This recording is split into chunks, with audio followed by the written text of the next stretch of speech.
And just to be really clear, any laundry strip or pod contains polyvinyl alcohol. And if you're looking at me and thinking polyvinyl, is that a plastic? Yes, by its chemical definition, it is plastic. And will it dissolve? Sure, sure, it will dissolve, But but it then will, it becomes microplastics. or nanoplastics, right? That's right. They're even tinier. Municipalities cannot filter it out.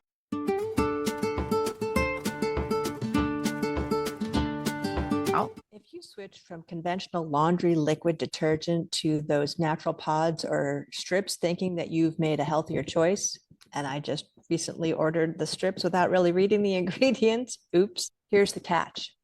That dissolvable film, it's polyvinyl alcohol, and by its chemical definition, it's plastic. This is a big debate between companies that insist that it breaks down completely in water and researchers who say that the evidence doesn't back that up. Today's guest is the founder of a zero waste refill store in New Jersey, who's spent the past decade helping people get rid of toxins from their home and live a more sustainable life. She's going to share some surprisingly simple and cheap swaps and what she genuinely believes a healthy future looks like. And if you want to start spotting some of the marketing tricks yourself, grab my free guide, 10 words on food labels that are lying to you. The link is in the show notes, or you can just go to greenlivingnow.com. This is the Green Living Now podcast, and I'm Amy. Let's get into it. Tell us a little bit about what you do and what Sustainable House is. I would have said I'm an ecopreneur that runs a zero waste refill and home goods shop. I am a maker of products. I'm an educator because when people come across new products, they really don't know how to use them, right? How could we expect them to? But I think more than anything, I am a social media guru because I do all our social media. And as of 2 weeks ago, I'm a best-selling author. So I do a little bit of everything, but for me, it's really core, which is we need to live more sustainably and we need to get that message out to more people. So the more ways that I can educate and communicate, whether that's in store, on social media, a chapter in a book, or a podcast, that's what I'm doing. Fantastic. And where is your store located?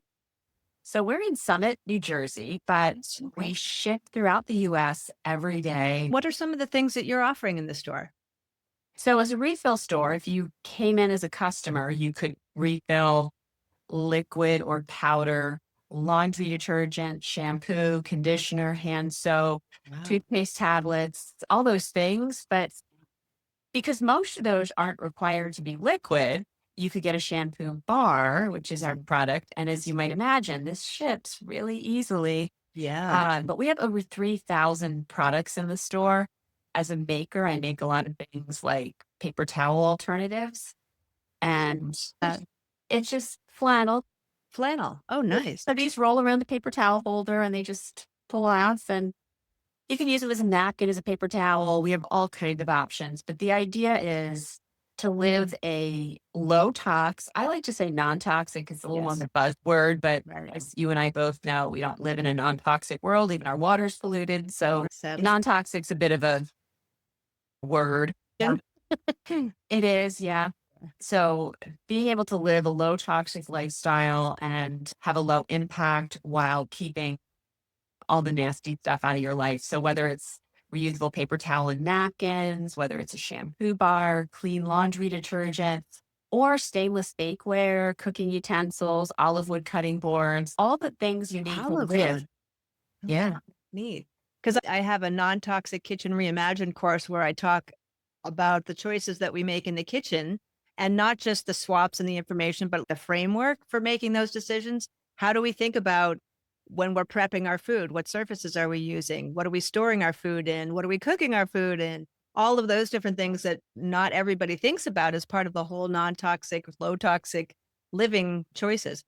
One thing I'm curious about. So when I first started my Green Living Now business, I was selling, I think, about 100 products online on my website because I had done all the research and figured out the things that were the least toxic, ideally non-toxic, and many of them were non-toxic. How did you make the decision as to which products to carry? It's probably not different from you. I I left corporate and at the same time wanted to know what was in my laundry detergent. And I bought all the green labels and all that. And as I was reading the label, I couldn't understand it. Everything said plant derived. It was a green product. And I was so frustrated. And this was before, like, I didn't know about EWG at the time. It was before Think Dirty. It was before Yucca. And so I was researching all the ingredients, and I'm not a chemist. And it was just so hard. And I thought, I can make this myself. And so I went on this journey to find better and better choices in the house. And I grew up with a mother who was a seamstress. I'm a first generation American. My dad had a big organic garden. So I always chose natural materials. That was like a no brainer. Plastic was never a first choice for me. But Even as a kid. even as a kid, yeah, my parents refinished furniture. Everything we did was scrappy. We canned food. We cooked everything from scratch. We went out to dinner twice a year. Oh my gosh. I hadn't gone out for a pizza until I was with friends in high school. Amazing. So for me, it became this journey of I want a better laundry detergent. I want a better sponge. I don't want to use napkins and paper towel anymore. And you just start rolling. And Yeah. every single decision started out as something that I needed in my house to be even cleaner than I already was. Because Yeah. plastic creeps in. All kinds of things happen. And then one day you're just like, wait, back to my roots. So I started out pretty sustainable, lost my way a little bit, and then just really shifted pretty far back. Are you making laundry detergent too? I do, but I'm a real believer that it's not a one size fits all. Gosh, I say that all the time. Yeah. So for us, it's really about choices. In the store, we have the laundry detergent I make in unscented. You always need a no scent, and it's just 3 ingredients. I make saponified coconut oil soap, add Oh. super washing soda and baking soda. Those 3 ingredients, as clean as you can get.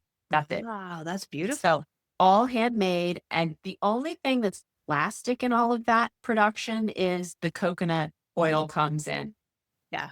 in a plastic container. But I pick up the super washing soda and the baking soda at a loading dock. It comes in paper bags, all of that. Wow. So it's a really low tox thing. But I know not everybody is going to say, I trust her to make my laundry detergent. So we carry Meliora.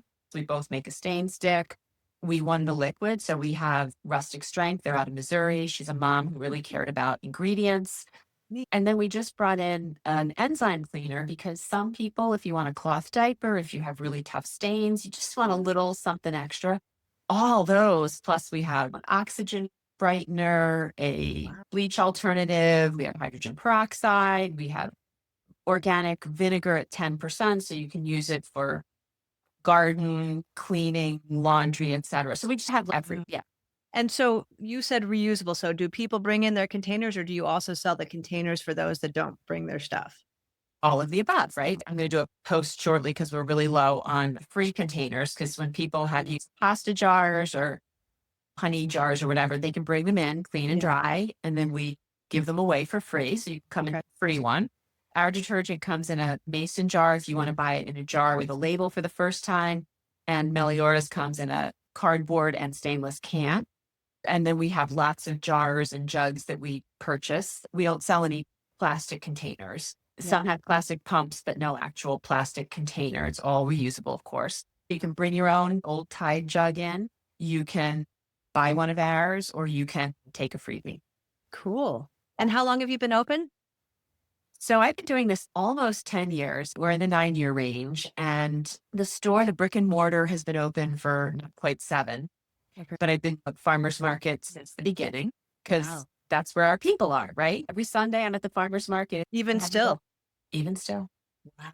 Because that's where you meet people, right? My friends are farmers. What would you say has been the most surprising thing in the last 10 years for you? Oh, that's easy. Oh, yeah? Yeah. I figured I wanted this. Other people would want it. If you build it, they will come. Okay. And they don't. No, You have to educate them, right? Yeah. To know why they want it or need it. So I view my number one job as marketing. Okay. So you said you went to farmers markets. What are some of the other ways that you've reached people? Social media. What's the message that you're sharing that is resonating with people the most? It's changed a little. I started focusing on toxins and explaining them Yep. more than anything else, but on a store, right? The thing that I think is most unique about our Instagram, and that's our main platform, is I Okay. talk about that we're a lifestyle brand and a store. So we talk about the issues and we provide the solutions. And Yeah. unlike an influencer, right? So influencers are often paid either in product or cash for them talking about a product. So Yeah. they might like it, they might not. They don't have any skin in the game. That was always an issue for me because my integrity is such that I will not promote something that I haven't used myself and liked. I've had too many multi-level marketing companies come to me and say, come on, you'd be like the perfect person for this. But if I don't like the product, I can't sell it. Our model is really simple. I try products that help solve problems, right? Right. And so they're solutions. I try them. Team tries them. Other people try them. We like them. We bring them in. Sometimes I take a chance on things. I'm looking for a new placemat. Every now and then we bring in a dud or something that I'm like, oh, wow, I don't like that as much as I thought I would. But overall, it's everything that I like and promote. If I'm talking about it, it's because I like it. And so I'll just give you my dip example. Dip is our best selling product, and we are the number one selling store, period. Number one selling store Or dip. for dip. And it is the best conditioner on the market. I have never even heard of it. Yeah, it's an amazing shampoo as well. And so the big bars, just for perspective, because one of the things I address a lot of the time is price. And that is a subject I am passionate about. But the shampoo bar is 24, the conditioner is 32. And for me and my hair, I don't have a ton of hair. I shampoo twice a week. My shampoo lasts 8 months Oh my word. and my conditioner lasts 2 years. And I weigh it, right? We're a store that weighs That's products all the incredible. time. So I know Yeah. exactly how long it lasts. And the thing is, it's a salon experience. It's for all hair types. It's just gorgeous. And it is artificially scented, which it's pretty much the only product artificially scented in our store, but it's no phthalates, no Prop 65 warning. Of course, they have an unscented version. Oh, So, that's good. So you don't have right. to So, worry about the fragrance if you're wanting to steer clear, which I think yeah, is an ideal goal because as so much of the stuff that's toxic has fragrance in it, yeah, which can be up to 200 chemicals in one fragrance. So that's great that they have an yeah, alternative option. yeah. Wow, that's crazy though. How So, long is it unique to those bars that make them last so long, or is it well, why? a couple things. And it's for all hair types because she wanted one bar that a whole household could use no matter what your hair type. But it's the conditioner that's amazing. It's our best selling product in the store, not because I love it, but people come back for it. Oh, okay. What is it in the conditioner that makes it so fantastic? You know the ingredients, obviously. Yeah, but I couldn't tell you what she's done to make it beautiful. Exactly. I'm going to circle back on a point about shampoo and conditioner in a second, but Right. it just leaves just beautiful, luxurious hair. It's a leave in, and you should leave some in. There's just Oh, my daughter has really curly hair, totally yeah. opposite mine, and it works for her hair. And what I tell people all the time is if you want to be super clean, cleanest ever, bar soap, saponified coconut oil, and extra virgin olive oil, turn into soap, and you can clean your hair with that. Sure. It's going to get your hair clean, it's going to work, but you are not going to have a luxurious feeling. And even if you put apple cider vinegar in afterward, it's not going to be a luxurious hair experience. But it absolutely works. If we don't start to live differently, Yeah. So talk about that if you would. What do you envision as far as a world that works for everyone that's eco-friendly, non-toxic? I'm sure you've thought about it, probably even spoken about it, and I certainly have. But I'm curious what your version is. What do you see as our potential, something that we're striving towards? I don't see it as the big box stores. I see it as local and community driven. I tell people all the time if you are not eating organic, you're eating poison. It's pretty basic. And I eat a little bit Exactly. non organic because I go to friends' houses, I go to restaurants, Exactly. not often, but a little bit. And when I go to friends' houses, I bring enough food with me that if I'm a little worried, I have enough stuff that I've cooked that I have things I can comfortably eat. And my body tells me if I eat things that aren't organic, my gut responds in a not very pleasant way. I think that it's about cleaner living, right? So we have to support all of our local farms and farmers. I just started blogging. My first blog was like all my favorite local organic farms in New Jersey. Nice. And I don't remember how many I had, but there was a lot. I think I was approaching 20. I decided I'm going to do that as an annual update. So that's super important, right? It's how we treat our land. Yes. If we want a microbiome in our soil and we want land that is going to produce food so that we can survive as humanity, we need to be farming organic. Yeah, and actually, something that I've just been talking about lately, I'm actually launching my blog on my website finally, or relaunching it because I've had one before. But I was thinking about that whole topic of there are a couple different things. The whole certified organic topic. There are some farms that have been certified organic, like my husband's been certified for 35 years, but the federal government has not released the cost share money for the past two. And what I started researching was that there are small farms like us that are saying it's not worth the hassle and the money if we're not going to get this little pittance compared to what all the commodity farms are getting for money. I did a deep dive that blew my mind about the farm subsidy money that is going to people on the Upper East Side who don't even farm or NFL players. But my initial point was that when you go to a farmer's market, for example, and the farmer says, oh, I grow according to organic standards or it's natural, which actually means nothing. The two questions that I encourage people to ask are, what are you doing to feed the soil? And secondly, are you using any synthetic pesticides? And I purposely avoided the word toxic because I think that's a red flag that they don't want to necessarily admit to. But if they're using any kind of synthetic pesticides, because we have to use biological ones on an organic farm. So I feel like there's this kind of murky place now where people who have been growing certified organic for years may be saying it's not worth the hassle. And so they can't make that claim anymore. So now, as a consumer, that means we have even more work to do to find out who's actually growing according to these standards that were set long before the USDA took over the certifying.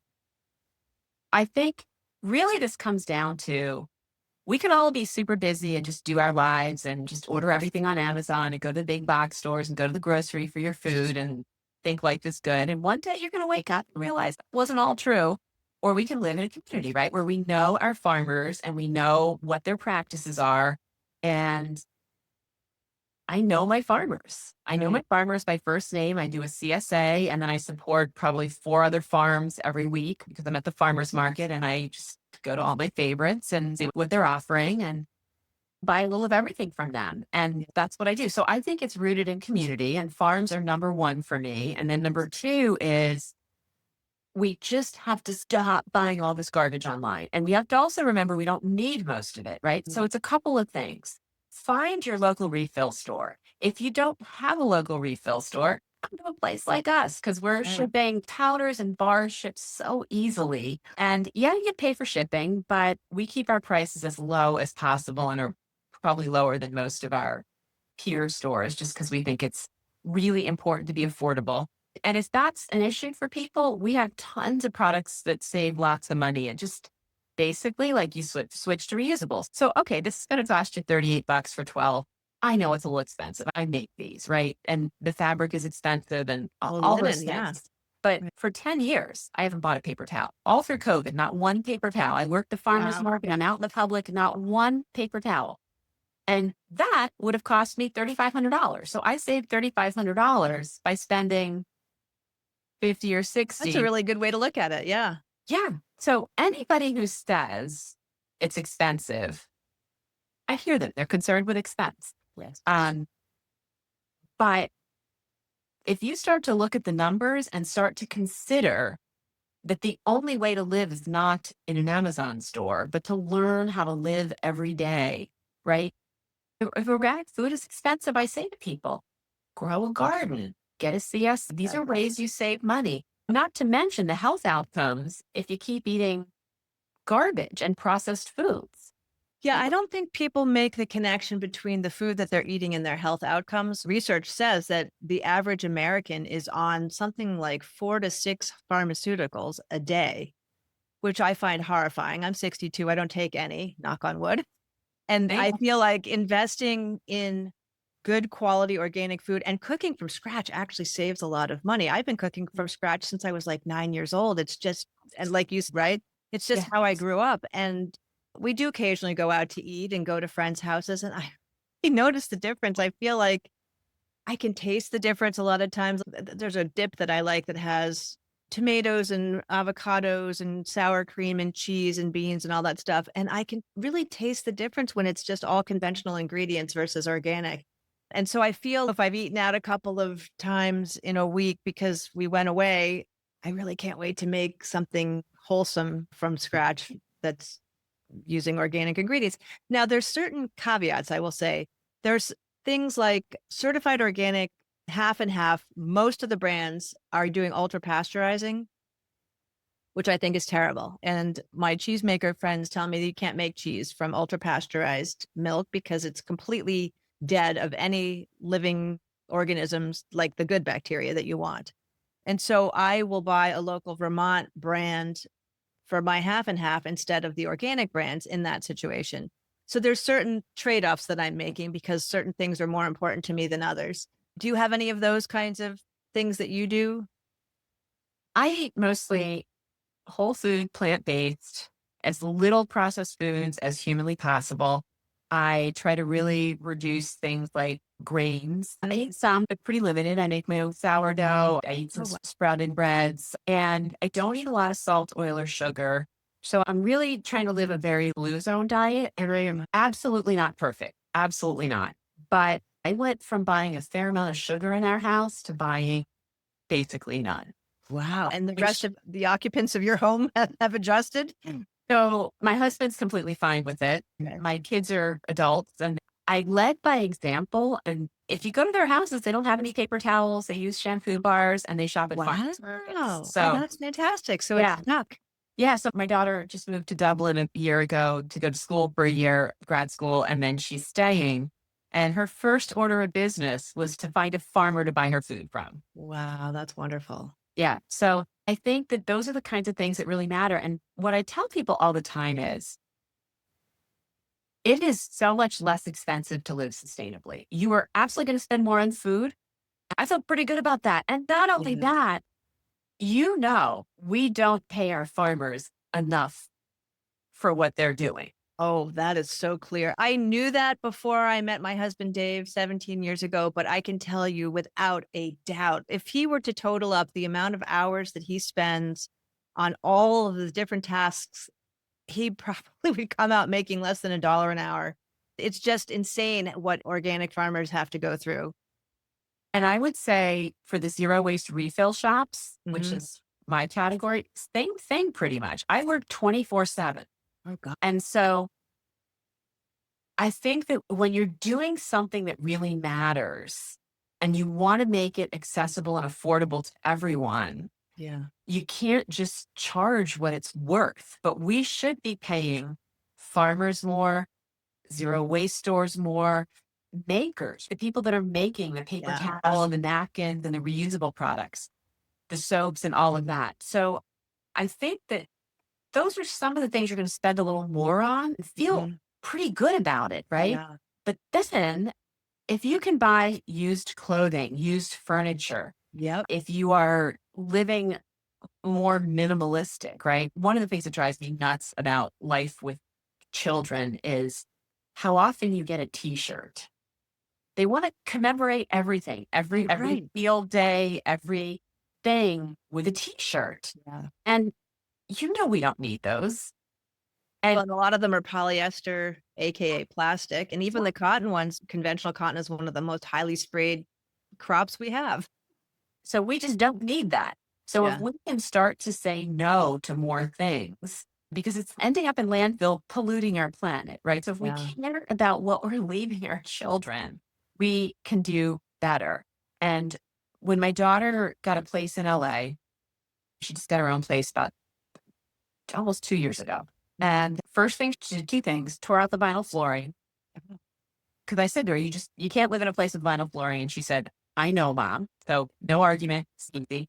Yep. And then everything she furnished it with was secondhand, except for one sofa. Nice.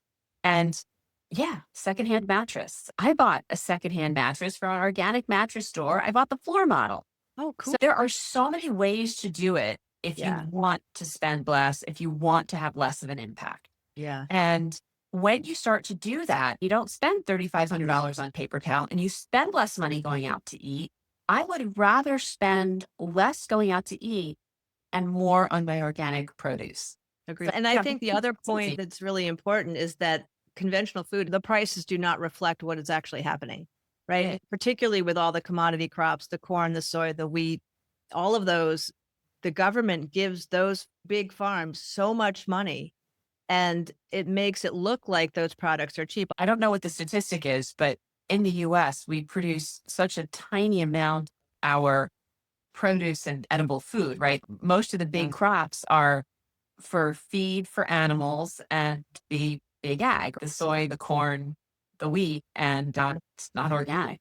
Yeah. So We true. can't actually feed ourselves. Everybody should really be going back to the victory garden concept. Yeah, I know. I was inspired by my great aunt Jojo when I was a kid. She came from the former Yugoslavia with my grandfather and their mom, and she grew most of her own food. And they lived in Morgantown, West Virginia. And I will always remember visiting because I loved the garden and I remembered the beefsteak tomatoes with a little bit of salt. And she would trade with her neighbors for chicken. And believe she was even making her own soap and drying herbs in the basement. And so that was definitely one of my early inspirations. I've made soap before. I'm planning on making it again at some point.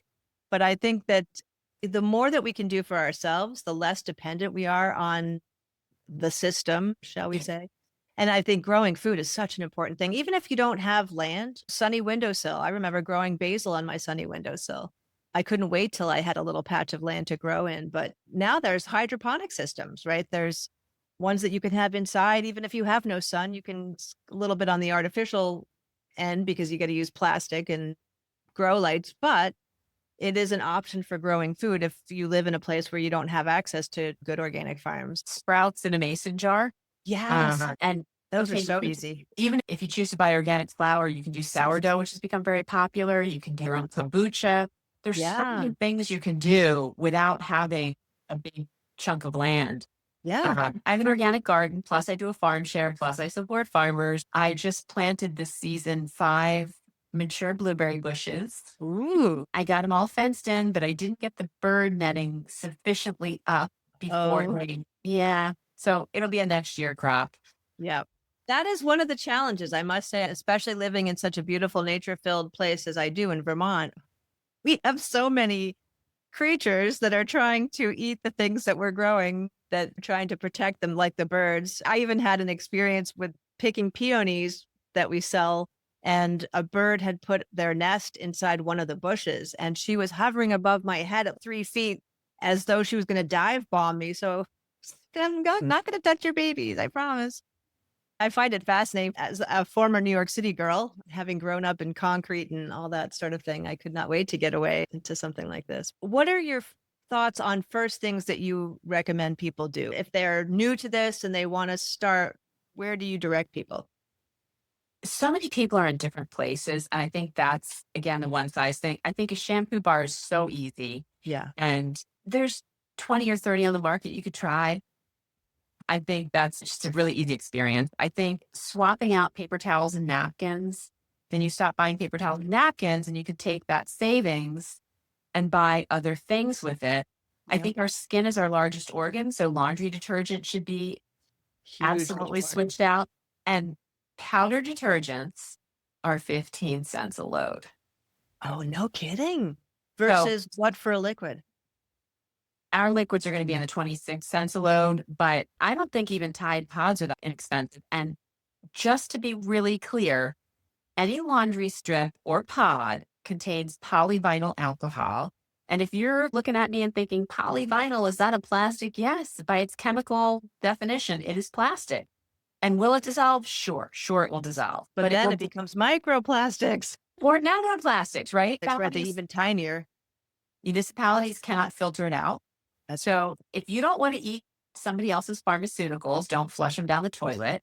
And if you don't want to be drinking the chemicals in Tide, don't use it because there's no way they can filter all that out. I would say the same thing as far as dishwashing. Those dishwashing pods, those are plastic. I use the glass containers for storage, but they do have plastic lids. I don't put those in the dishwasher.